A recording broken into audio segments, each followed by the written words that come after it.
Oh, really? Just fucking try it. I fucking hope you do. Alright, yins guys. Okay, that's the other guy I addressed. See, I'm gonna address this fool here.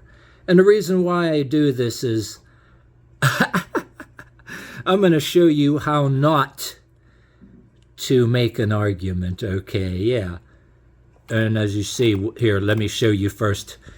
This is my pinned comment describing the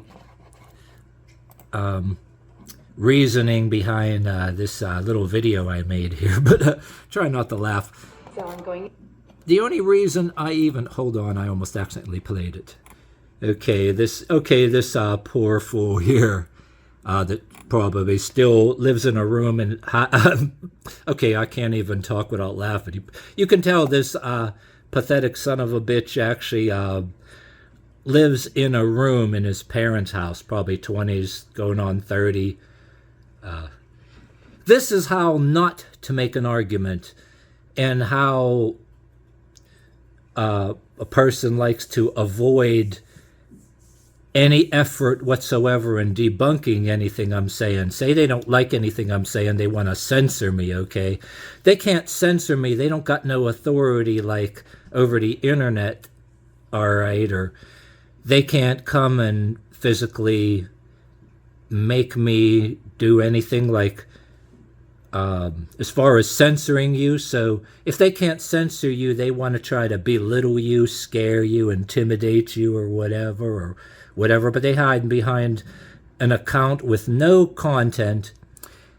Yeah, way to go, dude. A way to avoid addressing or forming an opinion or trying to make any effort on debunking anything I'm saying. You say this, put the meth pipe down, bro, get a haircut and get some sleep, you'll feel better in the morning. Yeah, I met people both black and white that I work next to who in real life that pull this shit. And sometimes in some cases people related to you. And what they do, the people that say this shit, they're projecting and deflecting, in some cases projecting their own lifestyle and behavior onto somebody else while hiding, in this case, hiding behind an anonymous account. And they're not really fooling anybody, but it's actually fun to show my people here what not to do and how to make fun of these people. Otherwise, I'd have no point in... here's to you. If that's the best you can even come up with, I question your IQ, and I can see already that you got nothing, you are nothing, you're intellectually lazy, and I'm not sure you're really stupid, you just like to avoid reality. I mean, besides the you're on meth or on drugs card, there's a lot of other games people play. Well, even people that are more articulate, that have authority over you, like bosses in workplaces, but I digress there. There's different people of different walks of life who will use their authority or who they know on the streets to try to shout you down or belittle you and totally avoid the question. In a lot of cases, this is the kind of shit that people also do in a high school too. Back in high school, there's no being articulate and reasonable with these people.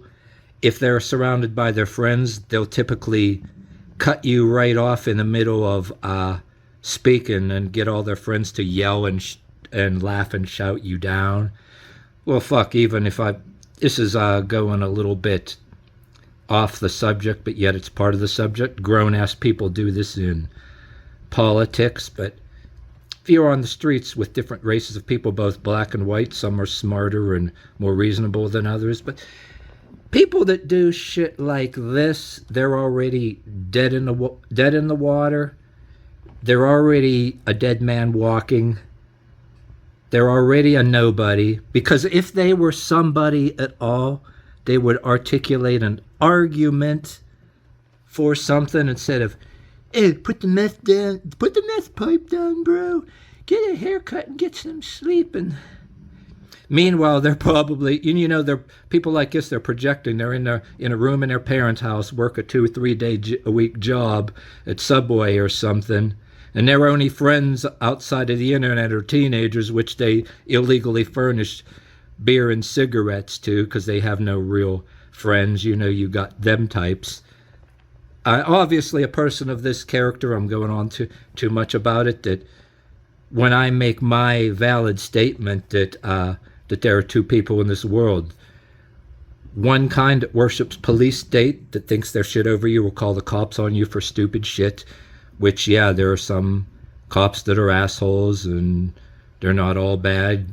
The average person like me or somebody may have had one trouble with a bad cop in his life. And then you get the other side that worships Mr. King of the Streets, worships the local badasses. Yeah, right, do away with the police, right? And which, for the reasons that the shit they do that you don't like, but then, you know, worship Mr. King of the Streets and his pals and the local badasses, do away with the police. So you get the local badasses to do the same damn shit to people you don't like. And then when you call this shit out, you get degenerate commenters like this, see, that are complete nobodies. And this may be a long lecture for some of you guys, and some people will say, well, exposing commenters like this is cringe. I disagree. I'm trying to show some people that look at me and look at my stuff on a regular basis, examples, if you will, on what not to do to make an argument, and to make my case that when you do shit like this, you're nothing but a degenerate creep. Probably, you know, making comments like this on his spare time when he's watching kiddie porn, you know what I mean, too. And smoking weed in his parents' house, furnishing booze to his teenage friends that ain't gonna be around forever, furnishing liquor illegal to minors and cigarettes, those type. Because, yeah, when you put forth, those are the kinds that have the rhetoric where every single people are bad just because they're police or whatever. And oh, if you have any agreement with them that you have problem with some cops that are assholes, but you don't worship the local badasses that sell so-and-so the drugs, then they project their shit on you. Well, the ones that do it on the internet, they hide behind an anonymous account. And if you got this far, I'm going to end this right now, but if you got this far in this video, this is also a secret how not to be an asshole, but I make my case that internet bullying is nothing, that I don't want to be unsympathetic to people that are internet bullied. There's some simple knowledge, and you have to have simple knowledge and a simple maybe ego about you that say, wait a minute, a person that bullies on the internet, fuck them, you know, you can always shut them off or block them or whatever, but yet you got the people that will verbally say things like this to you in a workplace that they're very comfortable with saying that shit because they know your ass can get fined, so they're very comfortable with saying that shit without backing it up, comfortable saying it and not have to worry about being grabbed by the mouth and have their head slammed against the wall for it, you know what I mean? They have to be, in typical places like this, in workplaces, they have to be surrounded by a few of their friends, but when they're not, and in real life have to be surrounded by a bunch of their friends that agree with them, they go on the internet and do shit like this, which in a lot of cases, people that do say shit like this are just pathetic losers, and you wonder if they even have any friends. It's like very laughable. I mean, I'm preaching a real long sermon here, but when you preach real long sermons like I do, I know you have to have something about your own ego, really, and knowing how to deal with these people, you know what I mean, in a sense. I can go on, but I think that's enough. You get the idea.